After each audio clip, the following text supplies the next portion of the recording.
नमस्कार साथियों, मैं शिवम। यूजीएस एकेडमी के यूट्यूब चैनल पर आपका स्वागत है। आज हम लोग अपने अगले कड़ी में एनसीईआरटी क्लास 8 के नेक्स्ट वीडियो में क्लास चैप्टर 2 है। इसमें चैप्टर 2 संबंधित क्वेश्चन है, तो उसको अगले शुरुआत करते हैं। उसमें क्वेश्चन है, देखिए ये जो वीडियो आपको 2-3 एग्जाम में काम आने वाला है, क्योंकि इसको आप अभी जो भी आने वाले एग्जाम है, जब फॉर्म भरा बीपीएससी के द्वारा, या जैसे एईडीओ साथ सबसे ज्यादा महत्वपूर्ण क्या है, TRE 4.0 के लिए सबसे ज्यादा महत्वपूर्ण है। साथ आपको स्टेट में भी आपको ये काम आएगा, तो ध्यान से इसको देखिए। और साथ अगर वीडियो अच्छा लगे तो लाइक और सब्सक्राइब करते रहिए, ताकि आपको क्या होगा, ताकि आपको नेक्स्ट वीडियो का अपडेट मिलते रहेगा। चलिए शुरुआत करते हैं। पहला क्वेश्चन क्या है? पहला क्वेश्चन है, भारत में यूरोपीय कंपनियों के आगमन का सही क्रम का चयन करें। क्या है? भारत में यूरोपीय कंपनियों के आगमन का सही क्रम का चयन करना है। तो देखते हैं, पहला ऑप्शन है क्या है, पुर्तगाली, फ्रांसीसी, अंग्रेज, डच। तो ये नहीं था। दूसरा ऑप्शन है डच, पुर्तगाली, फ्रांसीसी, अंग्रेज। ये नहीं था। तीसरा ऑप्शन है पुर्तगाली, डच, अंग्रेज, डेनिश, फ्रांसीसी। और अगला ऑप्शन है फ्रांसीसी, डच, अंग्रेज, पुर्तगाली और डेनिश। तो इसका सही आंसर क्या हो जाएगा? इसका सही आंसर हो जाएगा ग। इसका पुर्तगाली, डच, अंग्रेज, डेनिश और फ्रांसीसी। ये था। ये मतलब कभी कभी आपको कहीं जो मिल जाएगा, एक स्वीडिश कंपनी का नॉलेज मिल जाता है कि फ्रांसीसी के बाद आने वाला अंतिम था, लेकिन एक हाल ही में मतलब कभी भी एग्जाम में इतना ही का नाम देता है। ठीक है, अगला प्रश्न है, 1698 में अजीम उसान द्वारा अंग्रेजों को 3 गांव की जमींदारी प्राप्त हुई, जिसमें शामिल गांव थे। अब देखिए, अंग्रेजों को 3 गांव मिला था, जमींदारी मिला था। उसमें देखते हैं क्या है। तो ऑप्शन पहला है सूता नदी, कालीकता, गोविंदपुरी। दूसरा ऑप्शन है 24 परगना, कालीकता, श्रीरामपुर। तीसरा ऑप्शन है गोविंदपुर, हुगली, बनारस। और चौथा ऑप्शन है इनमें से एक से अधिक। इसका करेक्ट आंसर क्या हो जाएगा? इसका करेक्ट आंसर हो जाएगा क, सूता नदी, कालीकता, गोविंदपुरी। और इसी तीनों को मिला करके जॉब चौरनॉक ने कलकत्ता नगर की स्थापना की थी। क्या की थी? कलकत्ता की स्थापना की थी, इसी तीनों को मिला करके। ठीक है, अगला प्रश्न देखते हैं। अगला प्रश्न क्या है? अगला प्रश्न है, पुर्तगालियों के आगमन से भारत पर विभिन्न प्रभाव पड़े, जिसमें शामिल थे। जब भारत में पुर्तगाली आया तो साथ से कुछ भारत में कुछ नया प्रभाव पड़ा। तो देखते हैं, ऑप्शन देखते हैं। ऑप्शन क्या है? ऑप्शन है भारत में आलू, टमाटर, तंबाकू की खेती शुरू हुई। दूसरा ऑप्शन है भारत में जहाज निर्माण की शुरुआत हुई। तीसरा ऑप्शन है भारत में प्रिंटिंग प्रेस की शुरुआत हुई। और चौथा ऑप्शन है भारत में स्थापत्य कला के क्षेत्र में गोथिक शैली का विकास हुआ। तो इसमें देखते हैं ऑप्शन क्या है। क ख सही है। दूसरा ऑप्शन है ग घ से गलत है। तीसरा ऑप्शन है क ख ग घ सही है। चौथा ऑप्शन है क ख ग घ गलत है। तो इसका करेक्ट आंसर क्या हो जाएगा? इसका करेक्ट आंसर हो जाएगा सभी सही है, मतलब क ख ग घ सभी सही है। भारत में पुर्तगालियों के आगमन से विभिन्न प्रभाव पड़े थे। अगला प्रश्न है, जब वास्को डी गामा भारत के कालीकट पहुंचा तो उसका विरोध किसने किया था? तो उसका जब वास्को डी गामा भारत के कालीकट पहुंचा तो उसका स्वागत करने वाला जमोरिन था, जो एक स्थानीय शासक था। और जमोरिन ने क्या है, उपाधि है, लेकिन उसका विरोध किया था। विरोध करने वाला कौन था? तो ऑप्शन देखते हैं। ऑप्शन है हिंदुओं ने, दूसरा ऑप्शन है मुस्लिमों ने, तीसरा ऑप्शन है डचों ने, और चौथा ऑप्शन है अरबियों ने। तो भारत में जब ये वास्को डी गामा आया, इसका विरोध करने वाला सबसे विरोध कौन किया था कालीकट पे? अरबियों ने विरोध किया था। और विरोध का कारण क्या था? विरोध का मुख्य कारण था आर्थिक लाभ। क्या था? आर्थिक लाभ। अगला प्रश्न देखते हैं, यदि उन्हें न छेड़ा जाए तो वे शहद देंगी, किंतु छेड़ा जाए तो काट कर मार डालेंगी। ये किसके संदर्भ में कहा गया है? तो देखिए, ये कहा गया यूरोपियों के बारे में, लेकिन विशेष रूप से किसके बारे में कहा है? ऑप्शन देखते हैं, पुर्तगाली, डच, अंग्रेज और फ्रांसीसी। तो ये विशेष रूप से अंग्रेजों के बारे में कहा है। कौन कहा था ये? इसके बारे में अंग्रेजों ने अलीवर्दी खान ने कहा था कि अंग्रेज क्या है, मधुमक्खी के छत्ते के समान है, कि अगर वो शांत रूप से बैठा रहता है, लेकिन अगर उसको ढेला मार दिया ईटा से मार दीजिएगा ना, तो वो क्या करेगा, वो काट के मार देगा। इसलिए अंग्रेजों को ये तुलना किया, क्योंकि अंग्रेज भारत में मुख्य रूप से आर्थिक लाभ के लिए आया था। अगर उसके आर्थिक लाभ पे चोट होगा तो अंग्रेज क्या करेगा, तो उसको और अन्य भारतीयों या उससे युद्ध करना शुरू कर देगा। इसलिए इसी संदर्भ में कहा गया था। प्रश्न देखते हैं, अगला प्रश्न क्या है? अगला प्रश्न है, सही विराम का चयन करें। क्या है? सही विराम का चयन करें। तो पुर्तगाली 1602 ये नहीं है, डच 1498 ये नहीं है, अंग्रेज 1600 और फ्रांसीसी 1664। इसमें देखते हैं मिलान के पहला ऑप्शन देखते हैं। पहला ऑप्शन क्या है, केवल एक सुमेलित है। दूसरा ऑप्शन क्या है, केवल 2-3 सुमेलित है। तीसरा ऑप्शन क्या है, केवल 3-4 सुमेलित है। और चौथा ऑप्शन है सही सुमेलित है। इसका करेक्ट आंसर क्या हो जाएगा, इसका करेक्ट आंसर हो जाएगा केवल 3 और 4 सुमेलित है। क्योंकि अंग्रेजी का स्थापना, अंग्रेजी कम्युनिस्ट इंडिया कंपनी की स्थापना भारत में आया था 1600 में आया था, और फ्रांसीसी की स्थापना कंपनी की 1664 में हुआ था। लुई 14 फ्रांसीसी के जो राजा थे, लुई 14 के मंत्री थे। एक का नाम था, जिसका नाम था कोलबर्ट। क्या नाम था, कोलबर्ट के ही मतलब बोलने पर ये फ्रांसीसी कंपनी की स्थापना की गई थी। अगला प्रश्न देखते हैं। अगला प्रश्न है, भारत में पुर्तगालियों का वास्तविक संस्थापक किसको माना जाता है? तो ऑप्शन देखते हैं। ऑप्शन है वास्को डी गामा को, दूसरा ऑप्शन है फ्रांसिस डी अल्मीडा को, तीसरा ऑप्शन है फ्रांसिस्को डी अल्बुकर्क और चौथा ऑप्शन है नीनो डी कुनाको। इसमें इसका कहा जाता है वास्तविक पुर्तगाली का वास्तविक संस्थापक कहा जाता है किसको, ये क्या होता है, फ्रांसिस्को डी अल्बुकर्क को कहा जाता है भारत में वास्तविक संस्थापक। ये फ्रांसिस डी अल्मीडा भारत में ब्लू वाटर पॉलिसी का निर्माण शुरू किया था। ठीक है, अगला प्रश्न देखते हैं। ब्रिटिश राजकुमार चार्ल्स सेकंड का विवाह पुर्तगाली राजकुमारी कैथरीन से कब हो गई थी? तो पुर्तगाली राजकुमारी जो कैथरीन थी उससे विवाह हुआ था, कब हुआ था? तो ऑप्शन देखते हैं। 1561, दूसरा ऑप्शन है 1661, तीसरा ऑप्शन है 1761, चौथा ऑप्शन है 1861। इसका करेक्ट आंसर क्या हो जाएगा? इसका करेक्ट आंसर होगा 1661। देखिए, इसी समय चार्ल्स द्वितीय का जो विवाह होता है पुर्तगाली राजकुमारी से, तो चार्ल्स द्वितीय हो चुकी है, चार्ल्स द्वितीय ब्रिटिश राजकुमार है, और इसलिए पुर्तगालियों ने बंबई, कौन सा से, बंबई को दे दिया था ब्रिटिश चार्ल्स द्वितीय ने दिया दहेज स्वरूप में। किसने दिया था? दहेज स्वरूप में दे दिया था। और यही चार्ल्स द्वितीय, ब्रिटिश राजकुमार चार्ल्स द्वितीय बंबई को 10 पाउंड वार्षिक किराए पर अंग्रेजों को सौंप देता है। ठीक है, अब देखते हैं, ये देखिएगा। अगला प्रश्न देखते हैं। किस पुर्तगाली वायसराय ने भारत पर प्रभुत्व स्थापित करने के लिए ब्लू वाटर पॉलिसी या शांत जल की नीति शुरू की थी? तो कौन सा ब्लू वाटर पॉलिसी का ऑप्शन देते हैं। फ्रांसिस डी अल्मीडा, दूसरा है अल्फांसो डी अल्बुकर्क, तीसरा है नीनो डी कुना और चौथा है वास्को डी गामा। इसका करेक्ट आंसर क्या हो जाएगा? इसका करेक्ट आंसर हो जाएगा Francis de Almeida. Blue water policy को शुरू किया था फ्रांसिस डी अल्मीडा, और इसको खत्म किया था अल्फांसो डी अल्बुकर्क, खत्म कर दिया था। ठीक है, अगला प्रश्न देखते हैं। डचों द्वारा भारत से डैश वस्तुओं का निर्यात किया जाता था।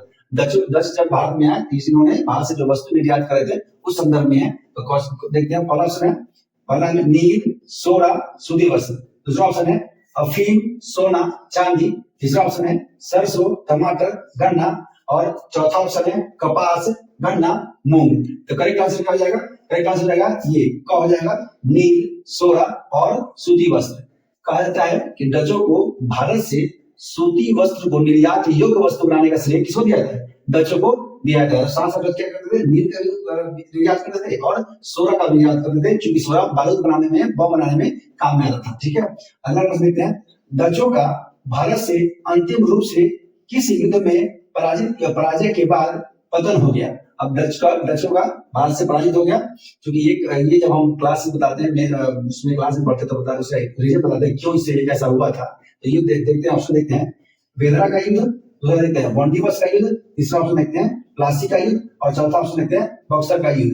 तो ये इसका हो गया था वेदरा के युद्ध में, इसका हो गया है। इसका मतलब वेदरा के युद्ध से 1759 में होता है। इस युद्ध में अंतिम रूप से डच यहाँ से पराजित हो जाते हैं और यहाँ से चले जाते हैं। तो आप लोग को इसका कमेंट बॉक्स में बताना है कि किस कारण से हुआ था ये युद्ध, हुआ था वेदरा का युद्ध, किसके बीच में हुआ था, ये बताना है। ठीक है, अगला ऑप्शन है बिहार में डचों ने अपनी फैक्ट्री कब स्थापित की थी? तो बिहार में डचों ने अपनी पहली फैक्ट्री कब स्थापित की थी? तो ये ऑप्शन देते हैं 1632, 1634, 1732 और 1734। इसका करेक्ट आंसर क्या हो जाएगा? इसका करेक्ट आंसर हो जाएगा 1632 में बिहार में डचों ने अपना पटना कॉलेज के उत्तरी भाग में यह स्थापित किया था, अपना पहला फैक्ट्री स्थापित किया था। भारत में डचों के द्वारा स्थापित विभिन्न फैक्ट्रियों में शामिल नहीं था। तो देखते हैं, ऑप्शन है मसूलीपट्टनम, चीनसुरा, पटना, काशी बाजार। दूसरा ऑप्शन है करिकाल, बरानगर, बालासोर और नेगापट्टनम। तीसरा ऑप्शन है बिहार, बंगाल, उड़ीसा के कोरोमंडल तट पर, और चौथा ऑप्शन है मधुबनी, फैजाबाद, पुणे, पुलिकट और केरल। इसका करेक्ट आंसर क्या हो जाएगा? इसका करेक्ट आंसर हो जाएगा जो देखिए पूछा शामिल नहीं है, तो शामिल नहीं था घ, बाकी सभी जगह पे डचों ने अपना फैक्ट्री स्थापित किया था। अगला प्रश्न है, ब्रिटिश कंपनी को पूर्व के साथ, किसके साथ, पूर्व के साथ व्यापारिक एकाधिकार अनिश्चित काल, क्या अनिश्चित काल के लिए डैश ने बढ़ा दिया। तो देखिए ब्रिटिश कंपनी को जो पूर्व के साथ, जैसे भारतीय क्षेत्र के साथ, जो भी भारत के साथ, भारत के जो पूर्व में जो देश पड़ते हैं उसके साथ जो व्यापार करने के लिए एलिजाबेथ प्रथम ने क्या किया था, वो दिया था 15 वर्ष का अधिकार। क्या दिया था, एलिजाबेथ दिए थे 15 वर्ष का एकाधिकार दी थी, लेकिन उसको जेम्स प्रथम, क्या जेम्स प्रथम ने इसको अनिश्चित काल के लिए बढ़ा दिया था। ठीक है, जेम्स प्रथम ने। अगला प्रश्न लिखते हैं, 1756 में अलीवर्दी खान की मृत्यु के बाद बंगाल का अगला नवाब कौन बना था। जब अलीवर्दी खान मर गया तो उसका अगला नवाब कौन था बंगाल का, तो ऑप्शन देखते हैं, मीर जाफर, सुजाउद्दौला, सिराजुद्दौला और मीर कासिम। देखिए यहाँ पे सुजाउद्दौला और सिराजुद्दौला, यहाँ पे थोड़ा सा कंफ्यूजन हो सकता है, लेकिन इसमें बंगाल का अगला नवाब कौन था, सिराजुद्दौला बना था। हाँ, कौन बना था, सिराजुद्दौला। लेकिन ये जो सुजाउद्दौला है, ये सुजाउद्दौला ये कहाँ का नवाब था, ये अवध का नवाब था। कहाँ था, अवध का नवाब था। ठीक है, अगला प्रश्न देखते हैं। अगला प्रश्न है, स्वाली की लड़ाई किसके किसके बीच लड़ाया गया था। स्वाली का युद्ध किसके किसके बीच में लड़ाया गया था। तो ऑप्शन है अंग्रेज और डच, दूसरा ऑप्शन है पुर्तगाली और फ्रांसीसी, तीसरा ऑप्शन है फ्रांसीसी और डेनिश, और चौथा ऑप्शन है पुर्तगाली और अंग्रेज। इसका करेक्ट आंसर क्या हो जाएगा, इसका करेक्ट आंसर हो जाएगा पुर्तगाली और अंग्रेज। अंग्रेजों की तरफ से थॉमस बेस्ट नामक कैप्टन था, उसने पुर्तगालियों को स्वाली के युद्ध में पराजित किया था। अगला प्रश्न है, 1686 में अंग्रेजों ने हुगली को लूटा। किसको, अंग्रेजों ने किसको लूटा, हुगली को लूटा। परिणाम स्वरूप किस मुगल बादशाह ने अंग्रेजों पर 1.5 लाख जुर्माना लगाया था। तो क्या हुआ, पहले तो जब हुगली को लूटा तो पहले तो अंग्रेजों मुगल बादशाह थे वो मतलब अंग्रेजों खूब पिटाई किया, उसके बाद वहां से भागना पड़ा अंग्रेजों को। जब भागना पड़ा तो फिर से क्या हुआ, जब क्षमा याचना करता है जो उस समय 1686 में औरंगजेब रहता शासक मुगल बादशाह, औरंगजेब से क्षमा याचना करने पर औरंगजेब ने 1.5 लाख जुर्माना लगाया। कितना लगाया, औरंगजेब ने 1.5 लाख जुर्माना लगा करके फिर से अंग्रेजों को व्यापार करने की छूट दे दी। ठीक है, तो इसका आंसर क्या होगा, औरंगजेब। अगला प्रश्न है, 1732 में अंग्रेजों को किस क्षेत्रीय शासक ने सुनहरा फरमान जारी किया था। तो कौन जारी किया था, ऑप्शन देखते हैं, बीजापुर, दूसरा है गोलकुंडा, तीसरा ऑप्शन है मैसूर और चौथा ऑप्शन है कर्नाटक। इसे करेक्ट आंसर क्या हो जाएगा, इसे करेक्ट आंसर हो जाएगा गोलकुंडा। गोलकुंडा के अब्दुल कुतुब शाह, क्या नाम था, अब्दुल्ला कुतुब शाह यही जारी किया था, ये मतलब जारी किया था सुनहरा फरमान। और 1717 में फर्रुखसियन के द्वारा अंग्रेजों को शाही फरमान जारी किया जाता है, जो शुल्क मुक्त व्यापार पत्र था। अगला क्वेश्चन है, प्लासी का युद्ध कब हुआ था। ऑप्शन है 1756, 1757, 1758, 1760। तो करेक्ट आंसर क्या आ जाएगा, करेक्ट आंसर होगा 1757। अगला प्रश्न है, डेनिश कंपनी का आगमन 1616 में भारत में हुआ, लेकिन डेनिश कंपनी अपनी सारी फैक्ट्री अंग्रेजों को बेचकर कब वापस चली गई। तो क्या हुआ, डेनिश कंपनी का आगमन कब होता है, भारत में 1616 में होता है, लेकिन ये कब भारत से चला जाता है वापस तक। ऑप्शन देखते हैं, ऑप्शन है 1745, दूसरा ऑप्शन है 1845, तीसरा ऑप्शन है 1945 और चौथा ऑप्शन है 1955। इसका करेक्ट आंसर क्या हो जाएगा, इसका करेक्ट आंसर हो जाएगा 1845।